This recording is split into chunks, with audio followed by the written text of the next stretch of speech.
a lot of ways, Katy O'Brian's story is the story of her love lies bleeding character, Jackie. They're both queer Midwestern gals who headed west to chase their dreams after discovering a newfound confidence from bodybuilding.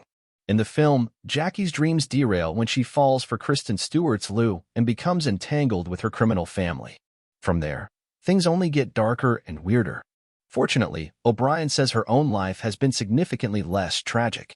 She started performing locally in her home state of Indiana from a young age, but struggled to find work despite help from a commercial agent. It was really difficult for them to figure out how to cast me, she says. I just didn't quite fit the mold of what I guess Indiana was looking for. So, believing that acting wasn't an option, she forged a more traditional career path. After earning a degree in psychology from Indiana University Bloomington, she got a job as a police officer. Still, her passion for acting never waned. I graduated, I'd had a job, and I just was like, I am not happy where I am, she recalls thinking. I'm not happy doing what I'm doing, and I wanted to make a change. So, like Jackie, that's exactly what she did. After moving to Los Angeles in 2016, she worked with an acting coach who taught her to open up and express herself.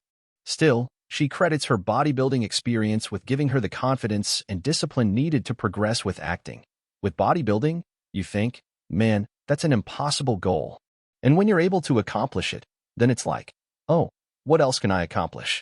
She first landed small roles on shows like The Walking Dead, Halt and Catch Fire, How to Get Away with Murder, and Tosh.0 before scoring her first regular role as George on the sci-fi series Z Nation.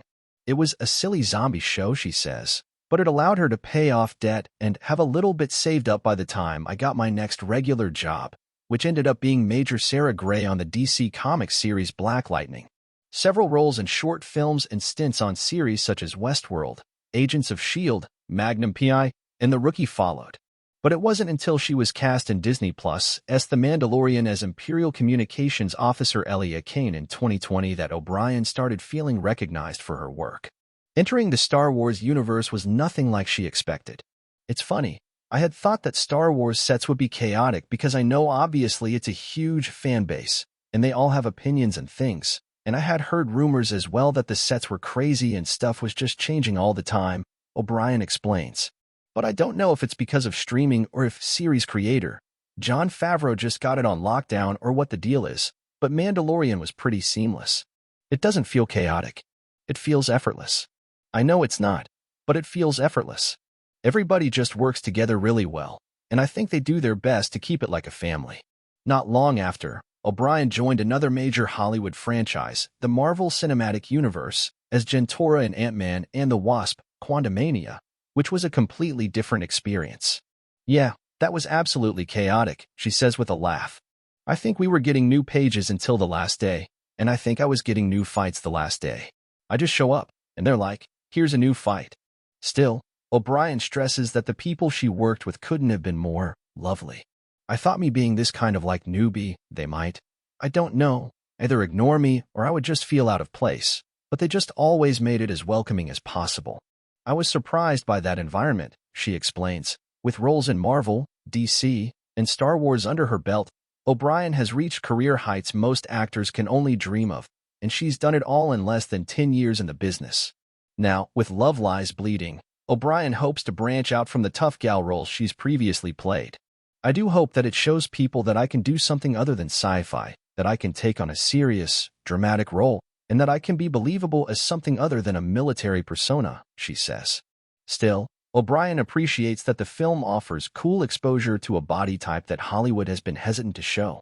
More broadly, she hopes audiences relate to Jackie and see her as someone who will go to any lengths to feel love. I also think it's a movie that's very much made to entertain, and you can go as deep as you want with it, she adds. But I also love just being able to show a queer relationship and it not be perfect and it not be full of humility, and that the queerness isn't at all the purpose of the story. Still, the relationship is central to the film and demands a lot of its two leads. While Stewart and O'Brian worked separately and together with an intimacy coordinator for the sexier moments, O'Brian jokes that a lot of their on-screen bond was forged over a mutual awkwardness on set. My whole thing was I wanted to make sure Kristen felt completely comfortable, didn't feel like she was being taken advantage of, or anything like that, and she for sure went out of her way to do the same, she explains. We were just two nerds bouncing around with excitement about the movie, but also just being very awkward and wanting to make sure that we weren't stepping on each other's toes. Next for O'Brian is another role she hopes will allow her to flex different acting muscles, Twisters, the sequel to the 1996 blockbuster Twister. The film, slated for release July 19th, also stars a coterie of Hollywood's up-and-comers, Daisy Edgar-Jones, Glenn Powell, Anthony Ramos, Daryl McCormick, Sasha Lane, and Kiernan Shipka, to name a few. We filmed a tornado movie during tornado season in Tornado Alley. O'Brian says proudly of the project she is from the Midwest, after all. While she can't say much about her character, she teases that she gets to be a little sillier, though she won't go so far as to call it a comedic part. I don't want to say comedic role, and then everyone's like, she wasn't funny. We'll say it's silly and fun. If the bonkers twists and love lies bleeding prove anything, it's that O'Brian is down for it all. Case in point, she says, I love a good horror film. I love action comedy. I love having fun. I love a good rom-com. I've been telling people I'd love to do a rom-com with Dave Bautista because he keeps saying no one will hire him for a romantic lead. I'm open to anything, and I'm excited to see what's coming. Make it happen, Hollywood.